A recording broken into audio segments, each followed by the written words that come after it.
Hi, welcome to the Creative Mentor. My name is Lauren and I'm your Creative Mentor.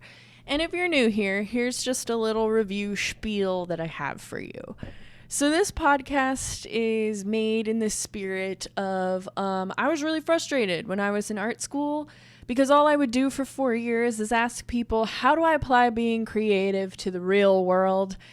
And no one could really answer the question. And so I feel like I wasted a lot of time not really understanding a lot of things in my career that could have really helped me.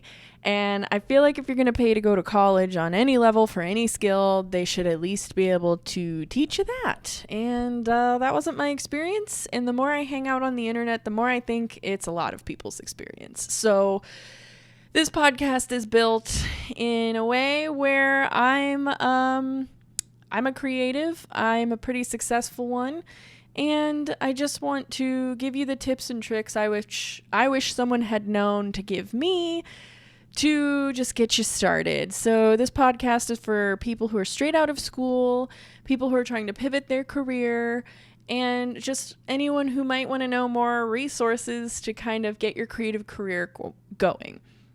And the way that this podcast is structured is we do reference other subjects we've covered from the weeks prior, because I built this podcast based off of a mentorship class that I had written and done with the AIGA, which is a design organization that's all over the country. I'm not affiliated with them, though. I just do this class sometimes.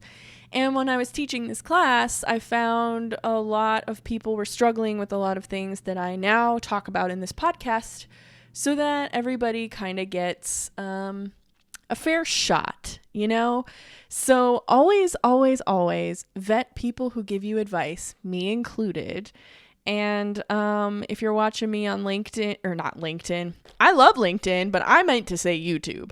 If you're watching me on YouTube, you can see that it's dark and we're in my room because I actually work a full-time design job and do some side hustles on the side, and I'm just really passionate about this project.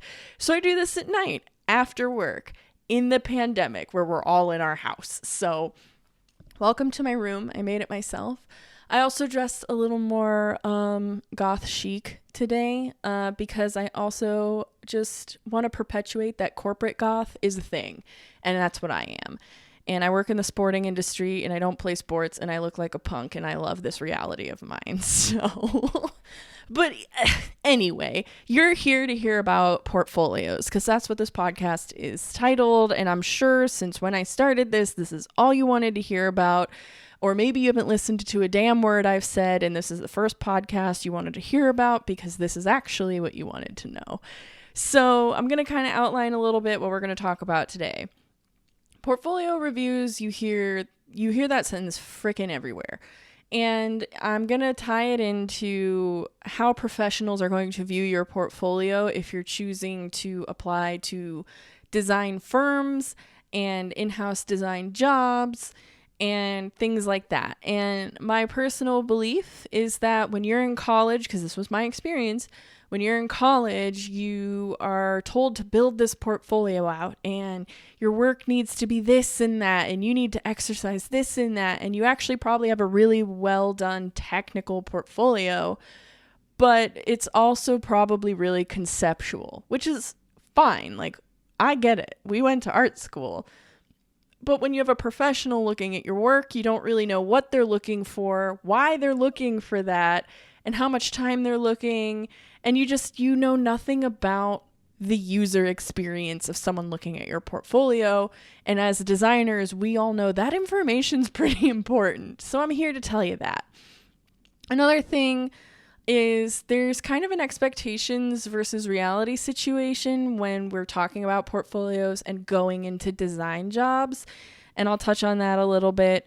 And just the general, like, how many pieces should you have? I also have this little, like, notebook filled with information. So if you're watching me and you keep seeing me look down, this notebook is filled with my creative director. He's really cool, and he's one of those teacher directors.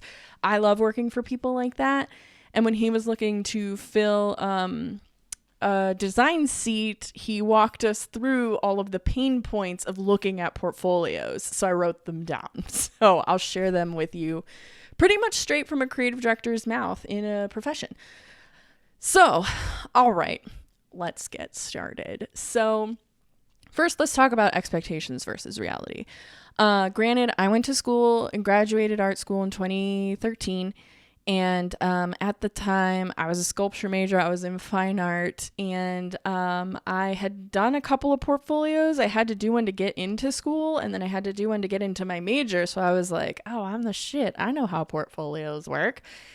And then when it came time to get a design job, all I had were business cards that I made by myself as a self-taught graphic designer, and woof. So let's kind of talk about that.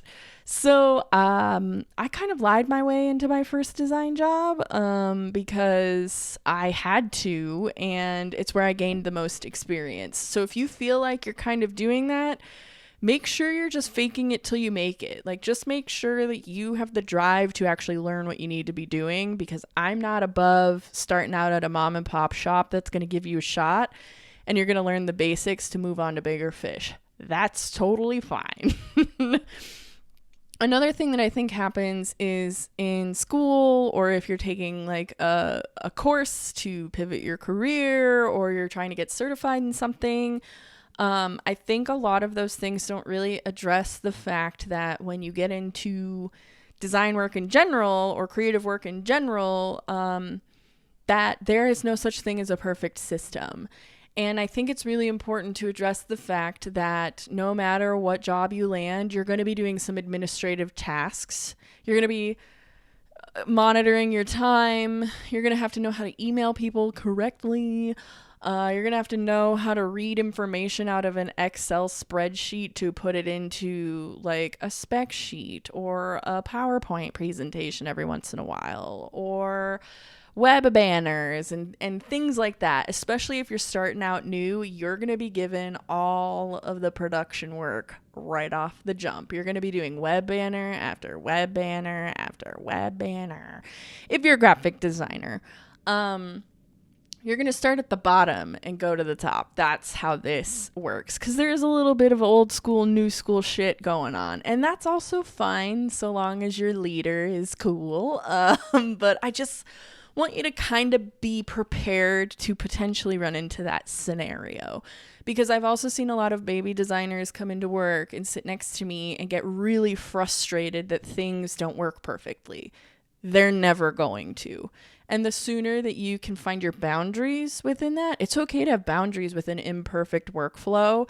But if you're just kind of trying to prove you deserve your job you got hired for or contracted for, or you're frustrated that someone's asking you to do something outside of a designer's pay grade within reason for the most part, if that's going to frustrate you, then this is going to be a very frustrating profession for you.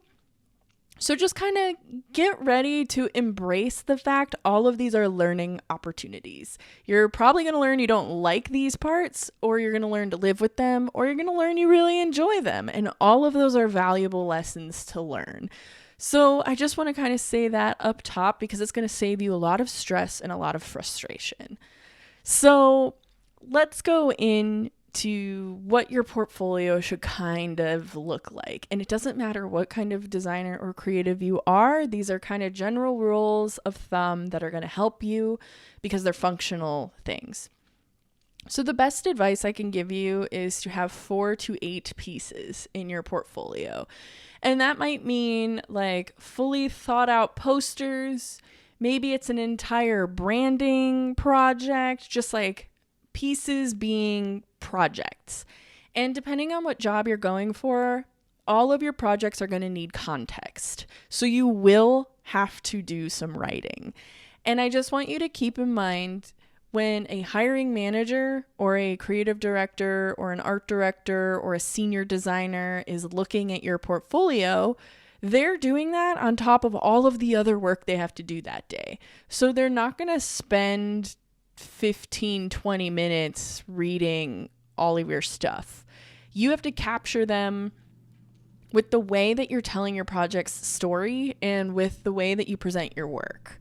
So that's kind of a tricky balance to land. But also, if you can land that, you're also in and of itself showing that you can do facets of the job.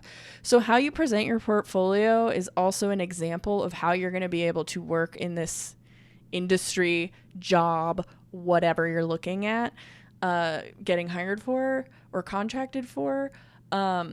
You're going to be showing a skill set in how you're showing your portfolio as well. And this might seem super obvious, but sometimes it's not. But your portfolio will serve you the best if it's digital. Because when someone's getting your resume or looking at your LinkedIn or looking at your online profile of whatever you sent them, that's most likely where they're going first. A hiring manager might read your resume first to match it against the job, and then they're going to hand it off to the creative director. Also, if this structure is even in place. Some places don't have these structures in place. But someone's going to hand off your resume to someone who knows how to look at work, and they're not going to read your resume. The person who's looking at your work is going to look at your portfolio before they look at your resume. They're going to see if you're even good at this first before they read what your resume says and what your experience is. And your resume should have stats, like measurable, actionable stats if you've been working for a while. And if you're a student, you should show how you have implemented things in your experience. Like maybe you were a barista who's now submitting for graphics jobs. You should be talking about accomplishments and using actionable words like, I implemented this, I was in charge of this, like words like that, rather than greeted customers at the door. That's not going to help you as much as it could.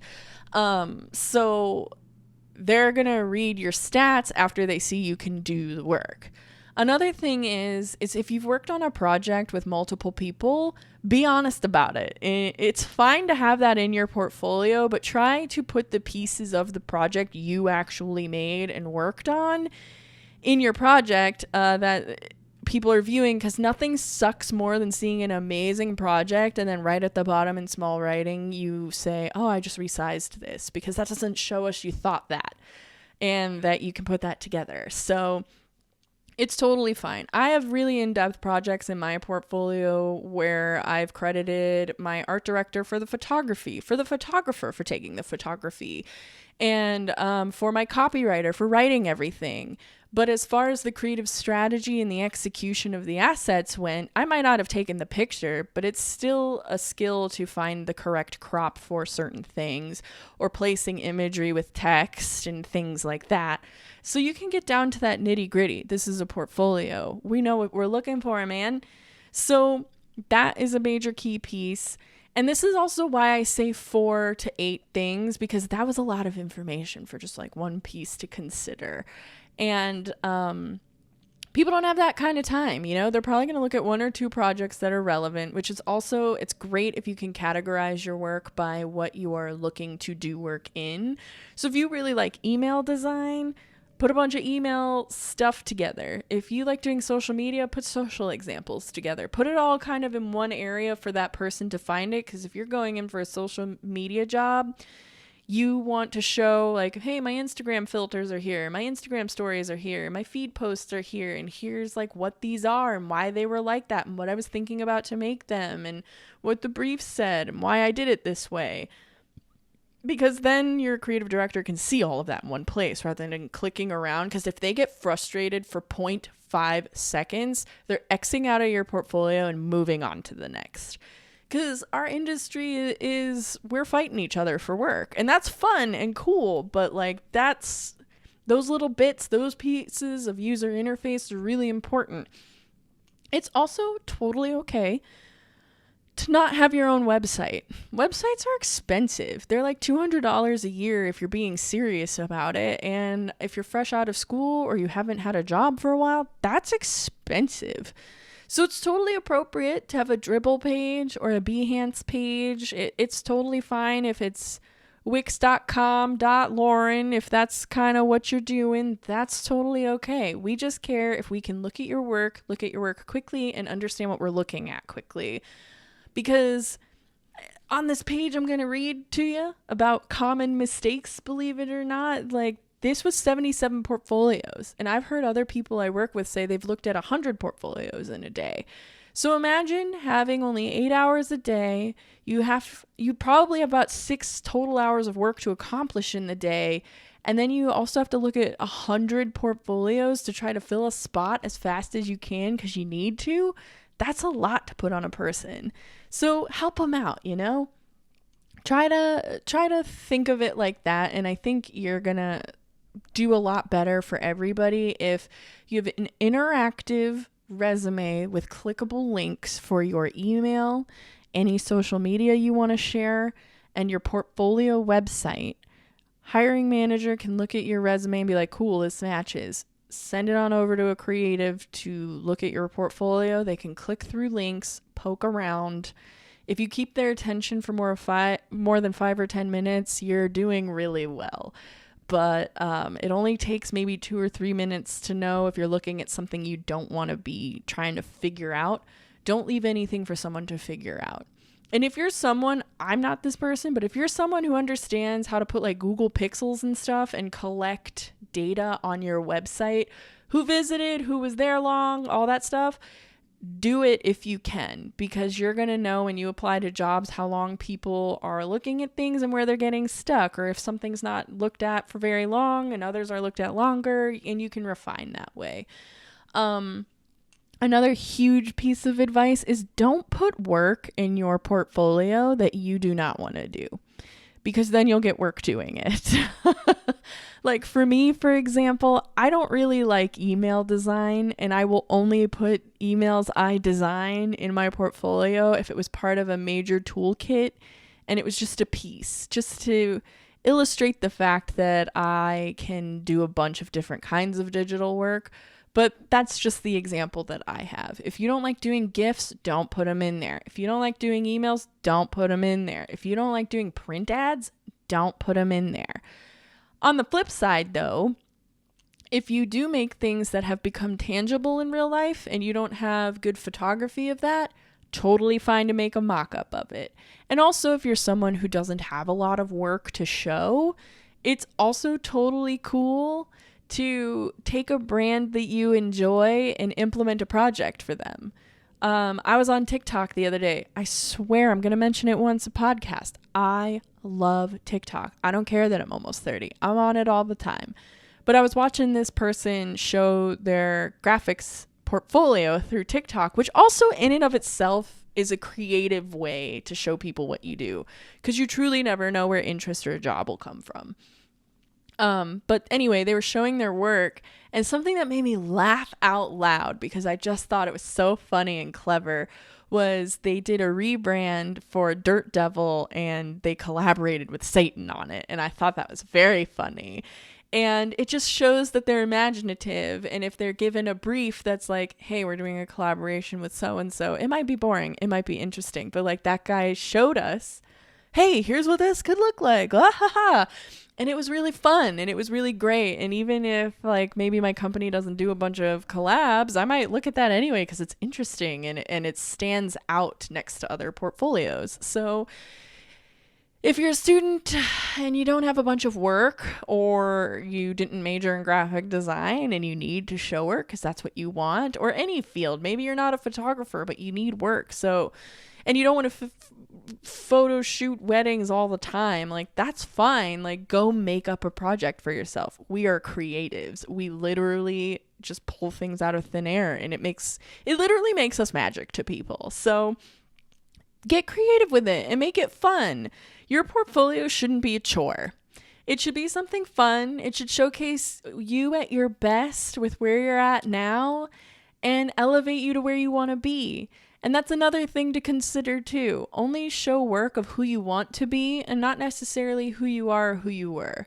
And these foundations are just really, really helpful to just get work out there and to stand out. And I know when I'm looking at portfolios and reviewing them, I'm listening to people be really worried and really scared that they don't have what it takes. And most of the time, the more scared you sound, the more you actually do have the talent and the mind for what it takes, because you're thinking about it and you're worried about it and, you know, all of that. And there's imposter syndrome amongst ourselves for sure, and we'll cover that in another subject, but that it's so fascinating to me, and us as creatives can look at something and know when it's a good idea or a bad idea, and we can know if someone has the mind for a certain kind of job over another. And I think we get really caught up in the corporateness that some creative departments can have.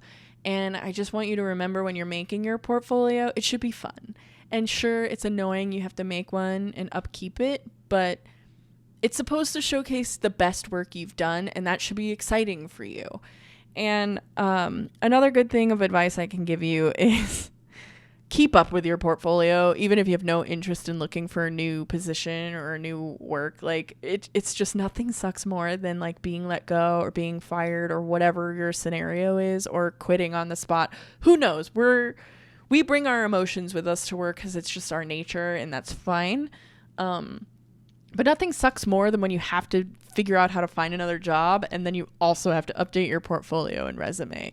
And this is also why I'm a huge proponent of LinkedIn, because you can just update shit as it happens, and you don't have to go into a document and change it. But just upkeep your portfolio. When a project goes live, or you get stats back on a project, or you finally see the final result and it's published, put it in your portfolio, man. Like, just do it right then and there when you have a moment. You'll really thank yourself. So those are all my pieces of advice. And I'm sure now that I've told you all the things you should be thinking about doing, let's get into the things you shouldn't do. Straight from a creative director. So here, I'm going to read from my list for you guys. All right. So this is just a sample of 77 portfolios when my boss was looking at them. So the first thing written on here is 9 of the resumes he received that had portfolio links, or not portfolio links. 9 of the resumes he received didn't have a portfolio link. So don't be that guy. If we have to hunt it down, we're not going to do it. 5 of the resumes he received didn't have links that worked. So make sure your link works. Test your interactive PDF. And yes, interactive PDFs are the industry standard that should be submitted. We should not be getting Word files or anything like that. Your resume should be an interactive PDF, because depending on the level of job you're applying for, if it's not, we throw it out. These are his words. 90% of the portfolios received were just bad design. So if your design's not good, that also sucks. And so that's also why I really drove home, spend some time with your portfolio. Don't treat it like a chore. Be excited about it. Think about how you put it together and why. Think about who you are as a designer reflected through the work, or think about who you are through the creative reflected through your work. I default to designer because that's what I am, but everything I'm saying applies to any creative out there. So 90% of it was just bad. And I bet you it's also because part of it was just lazy, or people didn't think about how to up the ante with the Dirt Devil collaboration with Satan project. You know what I mean? Don't be that guy. Oh no. I didn't review this before I started it. I just knew I had this list and I've sent it to a bunch of people before this. So this one is, if you're a graphic designer, you're going to laugh.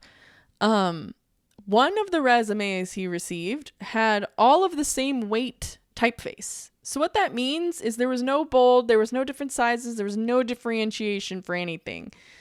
There was no hierarchy on the page. So if your resume looks like that, you've already told us you don't know what you're doing. So don't do that. 2 of the resumes he received were editable. So that's why the PDF is the standard. You don't want someone who can review your resume to have an editable file. And these are just little bits that just throw you right out of the pile that you can prevent. These are 100% preventable. That also goes into what I've already mentioned. 4 of these portfolios and resumes were in Word. Don't do that. Two of the portfolio links he received were password protected, and the password was not provided. I don't really know why you would privatize your portfolio unless there's some specific like NDA qualification to the work that you're showing, where it's okay to show to people who are hiring, but also sorry, I had to interrupt my own train of thought because my camera died. So my bad. But anyway, we were talking about how two sites that my boss reviewed did not have passwords but were password protected. And I don't know why you would do that unless the work you were showing was okay to show to hiring managers but not have it be public facing, like some NDA thing. I'm not really sure, but either way, don't do that. Don't password protect your page, really, because then just putting in the password is another like step to go through, and we're already like in a rush, and seriously, seconds matter. So the next thing is people had less than 4 pieces, and then some people had 20 pieces or more. Whether you're new to portfolio stuff or not, 20 is a lot, and we need to edit ourselves because that's also a facet of our job a lot of the time. So don't put that many things in there. And then in this specific scenario, there were 4 illustrators, which wasn't relevant to the job. So if your portfolio is geared towards a certain kind of profession, apply to those professions or have a section of your portfolio that are relevant to other ones that you're applying to. Because if you're applying for an advertising graphics job with illustrations, that doesn't really fit well. So be cognizant of that. And then one person was just a cashier. So I'm not really quite sure what that one was about. But, we all take our jobs seriously. So when you apply for them, you should be taking that same job seriously too. So just be aware of those things. Also, my boss made a point in this particular meeting where I was taking these notes that agencies work better for time and quality of work because they're pre-vetted by agents, which we totally talked about last week. I did the whole breakdown of getting temp work from agencies, and that there's just a lot of bad work out there, and that's also what makes the monetary value of a lot of major companies go towards agencies, because they've vetted the work, and depending how big your company's creative department is and how much stress their leaders are under, sometimes getting work through agencies or workers through agencies is where that value lies for them. So I hope that was all pretty insightful for you. I try to keep it not so technical. I'm trying to remember that, some of you haven't done this for as long as I have, because I've been where you are, but I'm also where I am now. So it's difficult to simplify it. So if you ever have any questions, like throw them in the comments in YouTube if you're watching me there. I'm more than happy to try to, explain further what some of the things I'm saying mean. Also head over to the Patreon again. I'm trying to set up a little community there. My Patreon is free for resources, so I'm fine with posting this like little list of the 77 portfolios and where the shortfalls were if you need to review it there. I already should have links up to agencies to help you find work in case that's an avenue you wanted to explore if you're looking for work. And then I do have some premium content there as well. But again, I'm not trying to put a paywall on information for you. These podcasts are free wherever you get podcasts. It's free on YouTube. The links that I mention in my podcasts are free on my Patreon. There's free stuff there. But there are some premium contents like my beta fish, Brian. He's my administrative assistant. He takes all my calls. So he manages getting the podcast early for you guys by week. And he also manages just kind of our little Patreon group, which is a little support group I'm trying to cultivate so that we can check in with each other. Because some of us have Stockholm Syndrome with our jobs and we don't know our work is toxic and we have questions about it. And to ask each other about it is a really great check-in for all of us to make sure we're being paid equally, to make sure we're being treated well, and also to just set up some connections. And so that's the value of, if you've got $2, that's all that's really going to get you. And then we have a $5 tier, which is I make little downloadable booklets for you guys. So at the end of every month, what will be in the booklet is what we covered for the month, because I'm trying to truly set this up to be like a curriculumed thing. I put a lot of thought into the subjects we talk about. I have little bullet points so I don't like ramble on about random things or talk about myself a little bit too much unless it's a relevant example. So if you're watching me and you see me looking down, I'm literally looking at my bullet points. So, and some of you are just better at reading things than listening. And so if you don't want to go back and listen to a bunch of stuff over and over, I just try to simplify it down into an interactive PDF, and you can print it out and write in it. You can type in it. You can do whatever you want with it. But it's downloadable at the end of the month, every month, to cover everything. So I will this month have kind of our review of the content we'll be covering for the next few months. In the intro section, I'm going to have questions to consider on why you want to get into the creative profession. I think it's a good grounding thing to make sure you're going to be the happiest and also give you a direction, because there's a billion directions to go. And being a creative is kind of objective and subjective versus like being an accountant where you just go that way. So being a creative is a little more floaty. So I have a page of questions for you to kind of just gauge for yourself, like what you're looking for, because maybe you don't know the answer till you think out loud or write it down. And then I'm going to have all of the resources for agencies and finding work and all the stuff I keep talking about. And then I'm also going to have some portfolio review pointers, and it's just going to be in a nice little downloadable PDF. And next month, we're going to go over some more stuff. I'm still working on the order for us, but this is the last podcast we're working on this month. February was kind of fun. It was like a perfect month. Monday started on the 1st, and then I think Saturday is the last day. It's just like it fits perfectly. But next month I definitely want to focus on money for sure. It's something a lot of people really wonder about and talk about. Anyway, I was talking about the tiers on the Patreon. So that's kind of what the $5 tier gets you. It just gets you this like downloadable workbook and all of the things I talked about before. And then I have a pet snake. I don't really talk about him much because he hasn't been relevant yet, but his name's Ruben. And if you're watching me, he literally is always in the video. He lives right here in my room. He's actually a model. We go on sets and help on photo shoots and stuff, and we've shot with some pretty cool people. And when we lived in LA, he was a stage snake for the rapper Brooke Candy. I don't know if you guys know who that is. Look her up. She's not safe for work though. Don't do that at work or on your work computer. But people at my job really love Ruben, and it's very funny to me. And also, I'm a designer at heart, and I make stickers and stuff. So I have Ruben the Snake's Sticker Club if it's something you're just curious about, or if you're actually interested in like work that I do. It's just the one tier where it's a little bit more about me and him than about this, but also all the other things apply. You just get a cool little sticker from us, and then you get your downloadable book, and you get Brian's little coworker corner.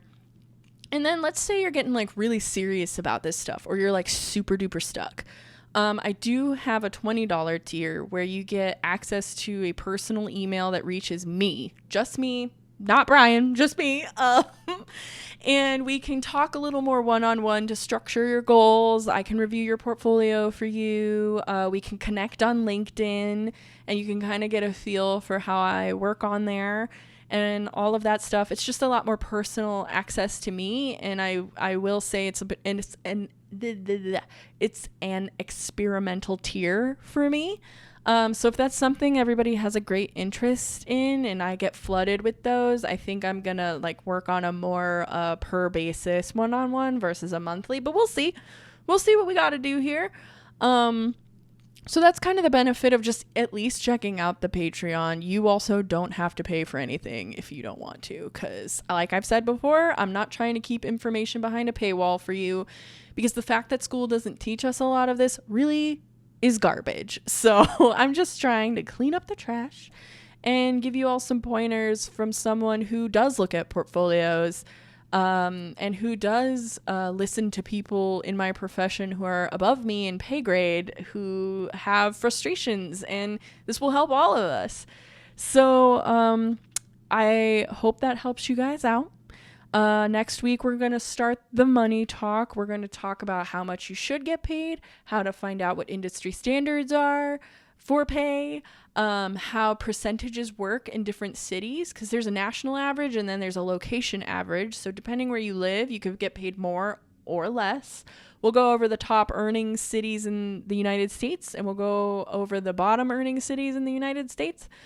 We'll talk about taxes, and like, I know that sounds really fucking boring and this is a creative podcast, but they are relevant, and the more you understand about your financials, the better decisions you can make for yourself. And creatives have a ton of options. We can be business owners, we can work for other businesses, we can be independent contractors, and your taxes have everything to do with all of those options. So let's make sure we're getting you paid and not losing any money anywhere. We'll talk about diversifying, because as creatives, we actually have the ability to do that, which is kind of cool.